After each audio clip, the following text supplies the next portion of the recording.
हिंद में एक ही तीर्थ है यात्रा के लिए, कटाए बाप ने बेटे जहां खुदा के लिए। अनंतपुर साहिब सच में एक खुशी और आनंद से भरी हुई धरती थी, जहां ऊंच नीच, अमीर गरीब, जात पात का कोई भी भेद नहीं था। मगर मुगल सरकार से ये सब देखा ना गया। लाखों मुगल और पहाड़ी राजाओं ने अनंतपुर साहिब को घेर लिया। 8 महीने तक तो सिखों ने उनका डटकर मुकाबला किया। तब मुगलों ने एक चाल चली। उन्होंने कुरान पाक की कसम खाई कि अगर आप अनंतपुर साहिब का किला छोड़ देंगे तो हम आपको जाने देंगे।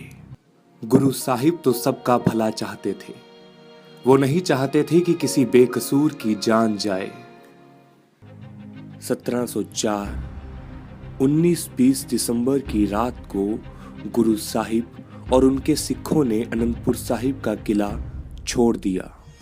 सरसा नदी के किनारे गुरु गोबिंद सिंह जी ने सुबह के वक्त आशा की वार का कीर्तन किया।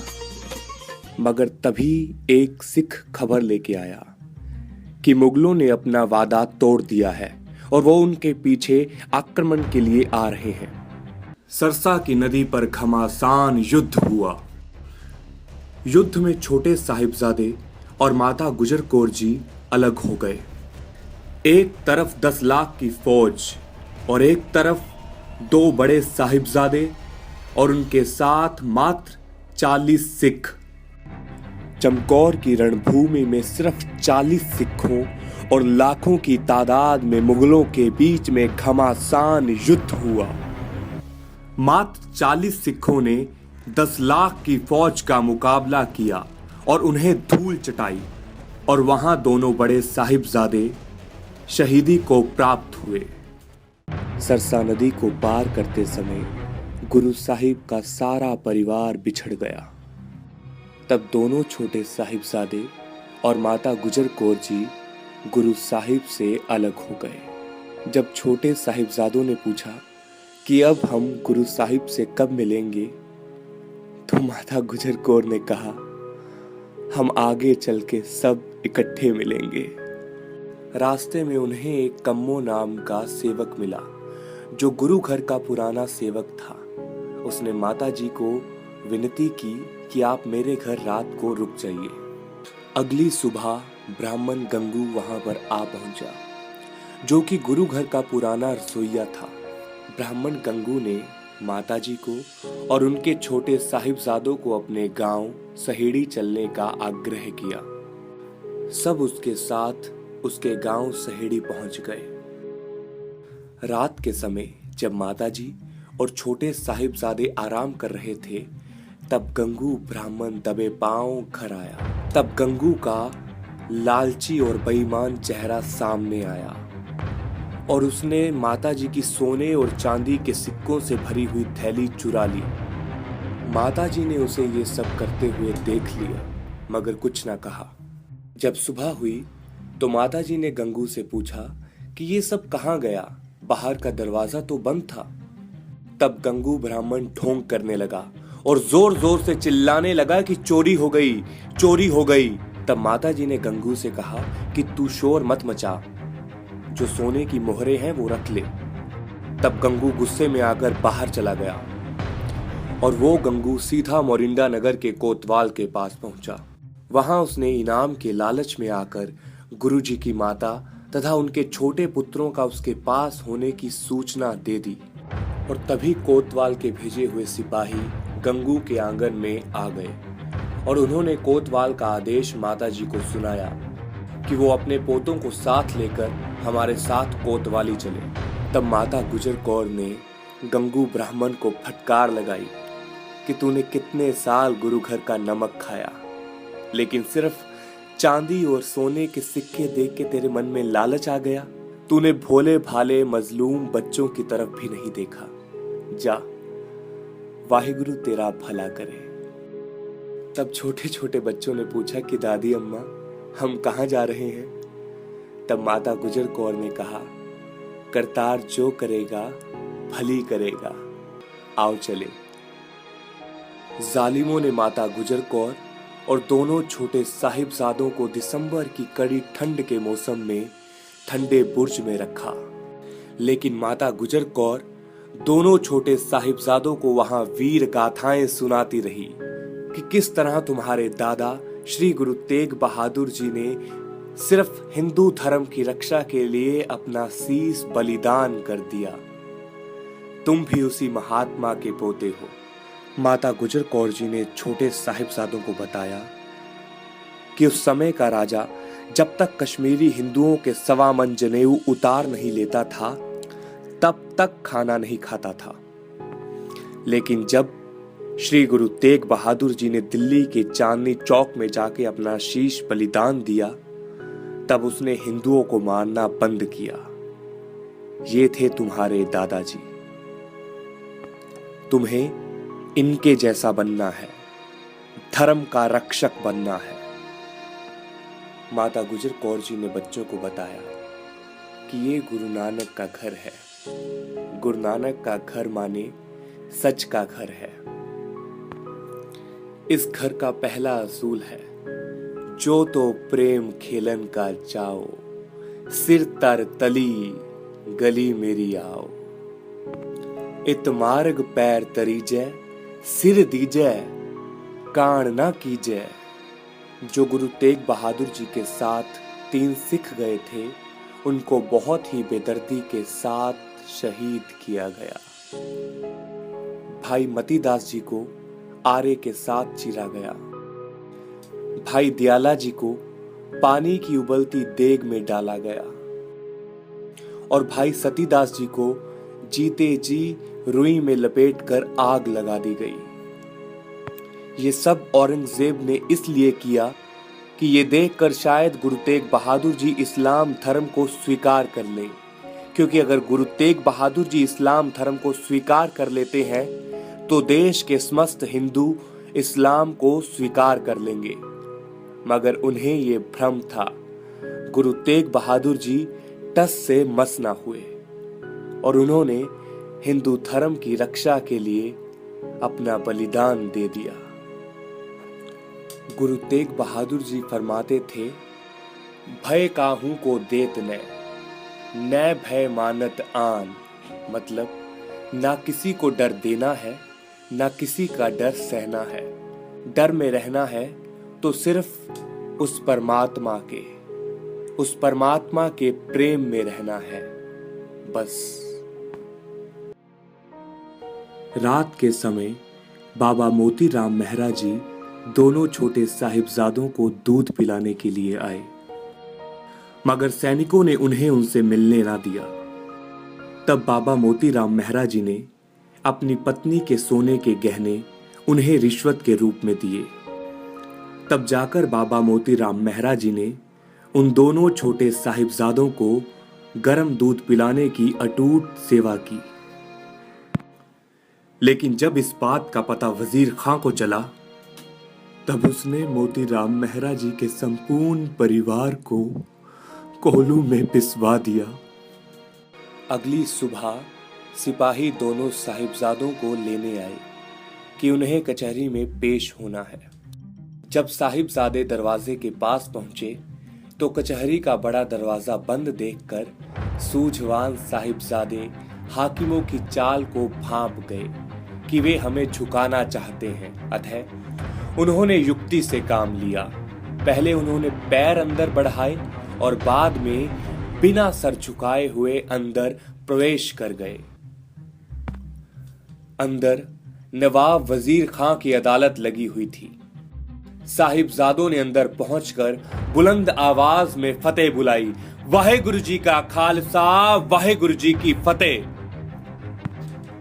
नवाब वजीर खां ने बच्चों को पहले प्यार से मनाने का प्रयास किया कि बच्चों, यदि तुम इस्लाम स्वीकार करके मोमिन बन जाओगे तो तुम्हें मुहमांगी मुराद मिलेगी।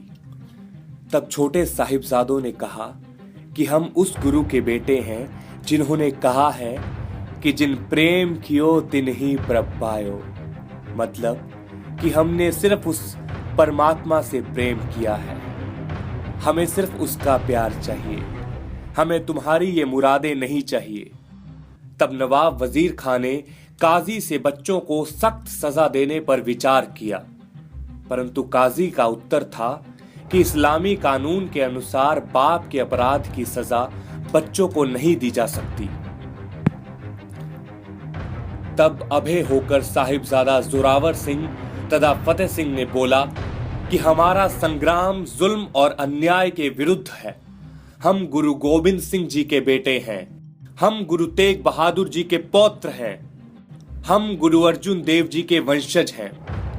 तब नवाब ने गुस्से में आकर काजी से कहा कि इनके लिए कोई फतवा निकालो, मगर काजी साहब ने कहा कि इन मासूमों ने कोई जुर्म नहीं किया, इन्हें किस बात की सजा दी जाएगी। सुच्चानंद के भड़काने पर काजी ने पुनः नया फतवा दिया और कहा कि ये बच्चे बड़े होकर हुकूमत के विरुद्ध बगावत कर सकते हैं, इसलिए इन्हें इस्लाम में लाना जरूरी है, नहीं तो दीवारों में चिन्ह कर मौत के घाट उतार दिया जाए। नवाब वजीर खान ने उस दिन बच्चों को दादी के पास विचार विमर्श के लिए वापस भेज दिया। तब बच्चों ने कचहरी में हुई सारी वार्ता माता गुजर कौर जी को बताई, मगर वहां मलेर कोटला के नवाब शेर मोहम्मद खान ने नवाब वजीर खान से असहमति प्रकट की और कहा कि मैं बच्चों को निरपराध मानता हूं, अतः मैं उनको मृत्यु दंड देने के पक्ष में नहीं हूं, इसलिए मैं यहां से जा रहा हूं।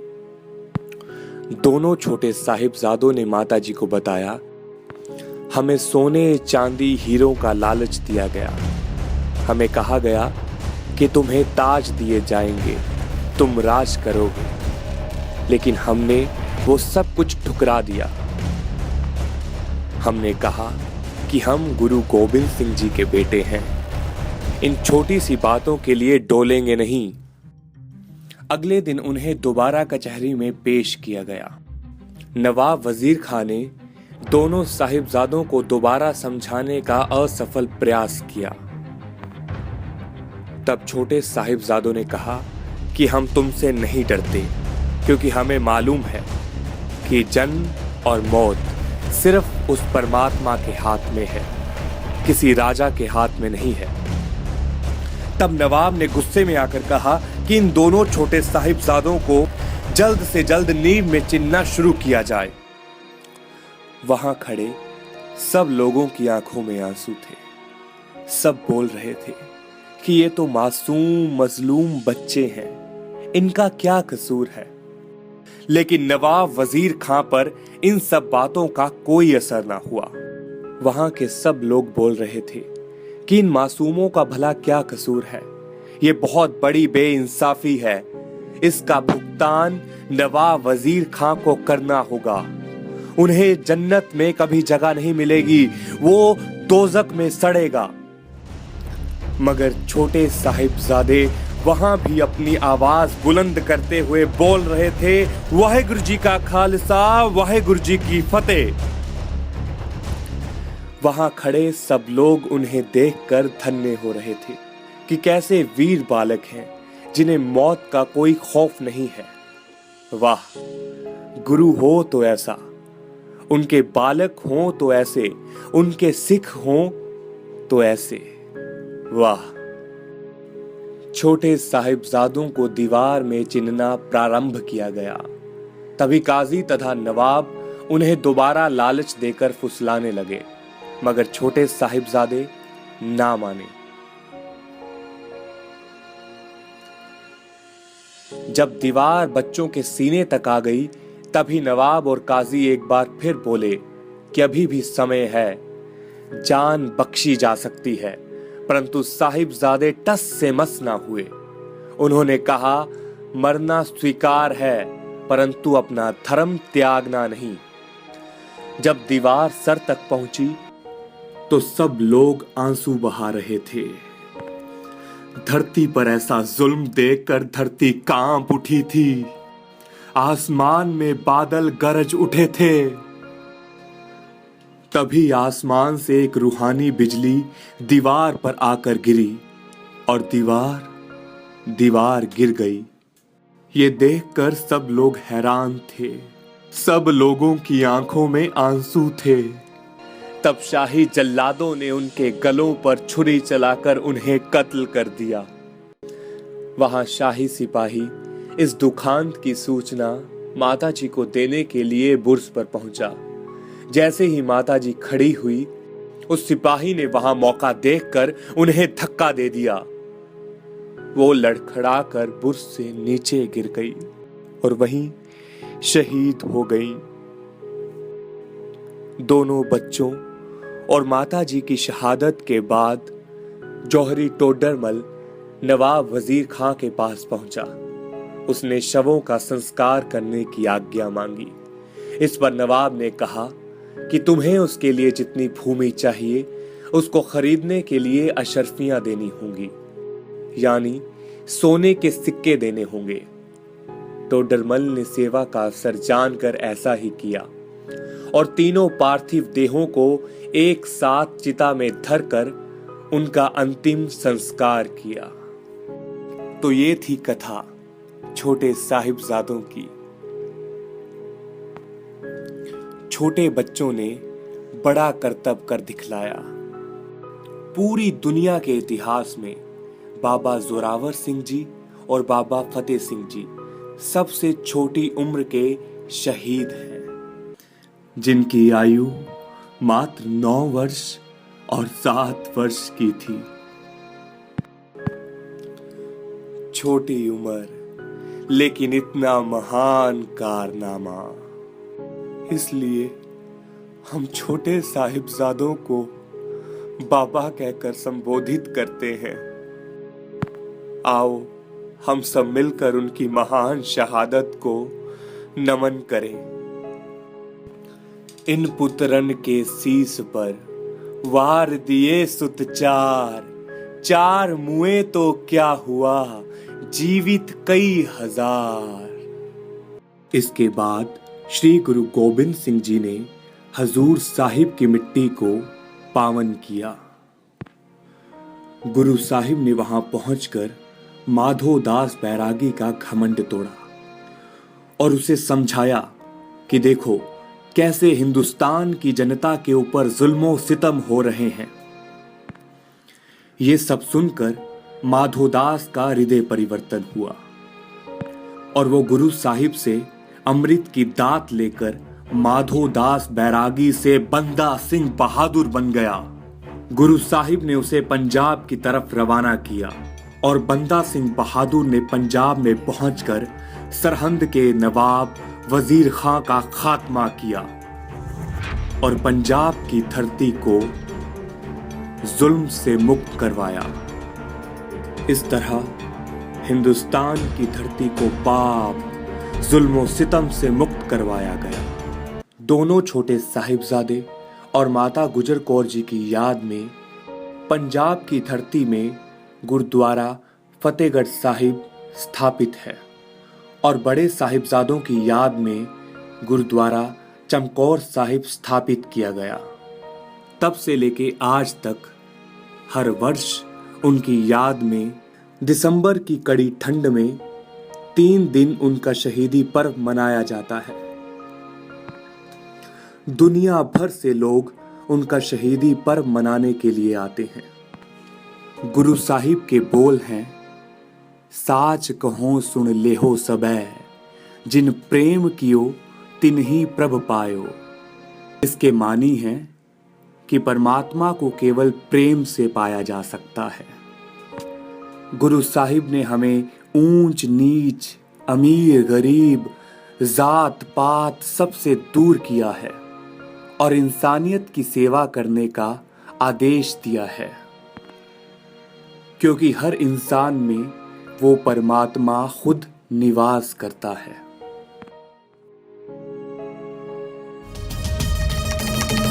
खालसा